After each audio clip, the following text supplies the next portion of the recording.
best acai bowls on the Gold Coast, hands down.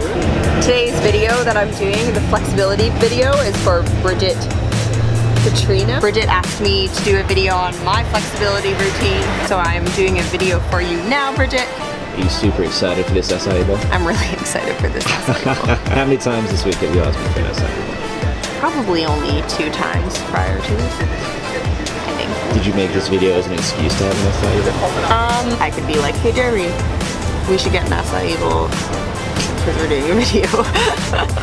Here they come.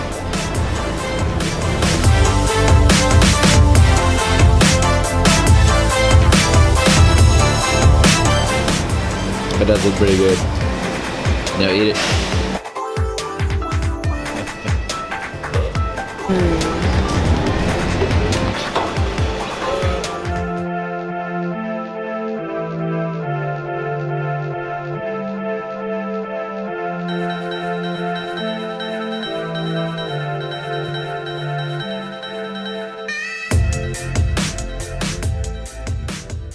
So what I'm about to share with you guys is exactly what I have been doing lately to improve my flexibility for inversions. So everybody needs to find what works for them. This is what I do. I hope you guys enjoy, and I think it should help you with your flexibility for inversions.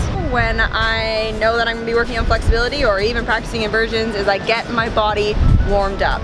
Any high intensity exercise, Jeremy and I oftentimes like to just quickly play tag and just chase each other around the park. Sprinting is enough to get my heart racing, which is getting the blood flowing to all of my muscles. So what I like to focus on is my shoulder flexibility, my lower back flexibility, and my hamstring / hip flexor flexibility. What I start with is my shoulders. So first I like to just reach back into camel pose, focusing on driving forward with my hips, opening up my chest, really just finding my breath in that pose and getting into it. I find camel pose for myself is by far my favorite stretch to open up with. And then from camel pose, I just sit back down, kneeling, I kind of reconnect with my breath, and then I take a deep breath in, and then I exhale and I reach back and I go into my variation of wheel pose. I find the ground with the palms of my hands and with my gaze, and then I kind of claw myself forward, coming towards the heels of my feet. My goal is always to try to grab the heels of my feet so that I can really kind of pull my head up through. So obviously this deep back bend is going to help with lower back flexibility, and it's been one of my go-tos for lower back flexibility for the past 6 months. When you come out of this, so after you have found your breath there, you're at your comfortable point, you breathe for upwards of 10 breaths or more, and when you want to come out, you just kind of sit back up into kneeling position, nice and slow, because you did just do a very intense back bend, and you might get lightheaded. If I've just done that back bend, I'm now going to do a forward fold, and I'm just going to breathe there and relax.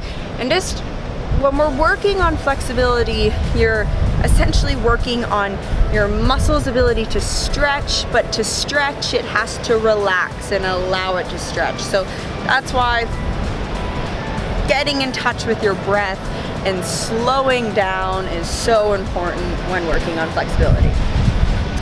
So after I've done that, I've done my forward fold, I then usually like to just sort of transition into lower body flexibility.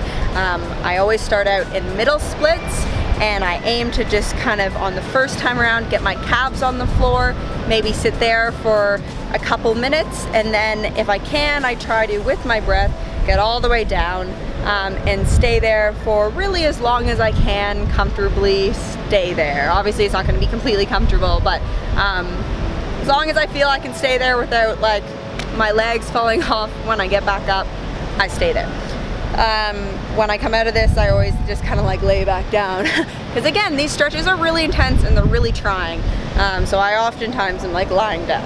Jeremy thinks that I'm working on flexibility and comes around the corner and I'm lying on my face, and he's like, what are you doing?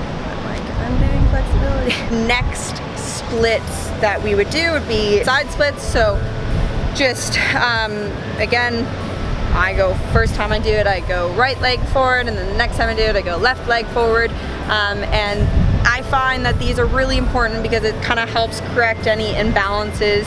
It's gonna help with things like staggered legs. All of these lower body stretches are still equally as important for your inversions as the upper body ones are. Don't be fooled, just because you're standing on your hands doesn't mean that your hips and your lower body don't have a huge part of that. So with those 3 stretches for my lower body, I'm usually pretty happy. And at this point, I've now warmed up my shoulders, my lower back, and my lower body, and I then hop right into my inversion training. So that means practicing like scorpion and forearm stand, trying to get my feet on my head, practicing like a really deep staggered legs.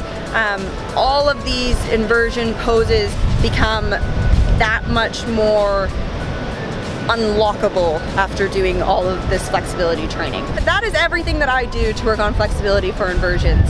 And Bridget, I hope that that has answered your question, which was for me to do a video on flexibility. If anybody has any questions, just comment below or direct message me on Instagram. Subscribe if you want to see more. I'm be coming out with a lot more videos like this. And give the video a thumbs up if you liked it, because that's nice. Then I know that you liked it, and that makes me smile. So anyways, guys, thank you. I love you, and I'll see you soon.